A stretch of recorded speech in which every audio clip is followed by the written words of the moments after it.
This message is going to be a bit more personal than usual, and I'm speaking about something that is acutely and immediately affecting my life, but I'm hoping it has broader applications for the wider community. As you know, I'm a college professor, and I'm recording this on a Friday, and my university classes start this Monday. Eastern University is resuming in person classes. The students have already begun to arrive. They are filling up the dorms, and we have live and in-person on-the-ground classes. We are making serious and responsible modifications. We are all wearing masks all the time. Small classes and big rooms, the usual safe stuff. We've been making lots and lots of plans all summer, all so many plans to keep the campus safe and create the best possible learning environment given these bizarre and difficult circumstances.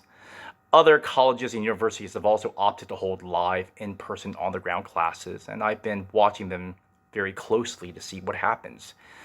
Some of the early reports are disturbing. The University of North Carolina, Chapel Hill, Michigan State, and the University of Notre Dame started classes, live, in person, on the ground. And then after about a week, they shifted to online because of small COVID outbreaks all over their campuses. And those are the three I know of so far. It does not seem like every other school will follow the same fate. I have reasons to be optimistic about Eastern, but it's unnerving nonetheless. I would imagine that some very smart and competent people put a ton of time and energy into creating very careful and detailed plans for the fall semester and the reopening of these campuses. And all that work got annihilated in a matter of a week. I cannot imagine how frustrating and demoralizing it is for those who spent so much time and energy trying to make plans. I was speaking to an administrator who runs a small private school. She was telling me about another school. Through considerable expense and tremendous resourcefulness, they secured a lot of plexiglass and got someone to fabricate them into these three sectional folding barriers for all the faculty to carry around wherever they taught. And they made plans and they were all set to go. They were following the CDC guidelines, and these plexiglass barriers were 3 feet tall. And then in the 11th hour, the CDC guidelines changed, and now the plexiglass has to be 6 feet tall. So now this school, they have a ton of useless 3 feet tall plexiglass barriers. Maybe someone can repurpose them into terrariums or something. But again, careful, diligent planning leading to frustration. On a much more personal note, my wife has been diligently attending almost all the virtual meetings run by our public school all summer.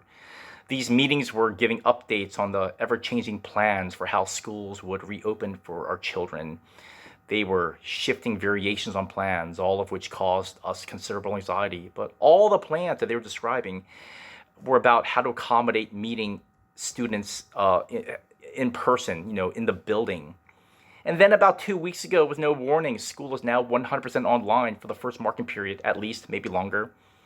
Well, that was unexpected. My family's life is going to look very different than what we expected, what we were planning on. I'm not trying to be a whiner. We're going to be okay. We're going to manage. We'll adapt. We're all going to manage and adapt. But I would imagine that this experience of our plans being frustrated and thwarted is very common among a lot of us, all of us. I suspect many of us are experiencing some variation of this. We plan, we do, we imagine how the world's going to go. We try to accommodate, and then things just change on us. I could easily fill up this entire video with many, many, many more stories on the phenomenon of plans being thwarted and frustrated, both personal for myself and the people I know. Yeah, that's what we're going through right now, isn't it?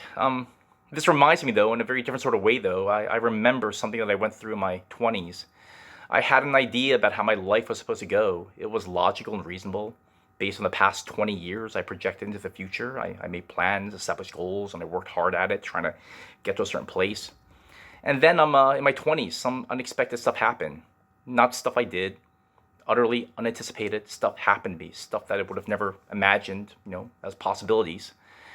My plans were interrupted through things I had no control over. I felt very upset. I felt very helpless. This is something that lasts for a long time, and it has had some far-reaching consequences. And so over that period of time, I learned some hard lessons. I say it now, and it just sounds painfully obvious, but it was a hard lesson to learn at the time, and frankly, it's still hard for me to think about right now and learn. And here's that lesson. It's simple. We are not in control. we cannot control our own world or our own lives. We think we do, but ultimately, we have to be reminded every now and then we're not in charge of ourselves. Now, of course, we should be responsible. We ought to make plans. We ought to try to make wise, responsible choices, plan for the future. But sometimes our lives are interrupted and our plans just dissolve. And the ways that are complicated and tricky, God is in control. That does not mean everything will always go our way. Not everything has a happy ending by our standards. There is no guarantee we're going to get what we want. But our desire ought to be to live our lives in obedience to the will of God. And obedience is more important than our plans. I find some consolation and hope in this. God is in control, God loves us, and God will bring order to this chaos.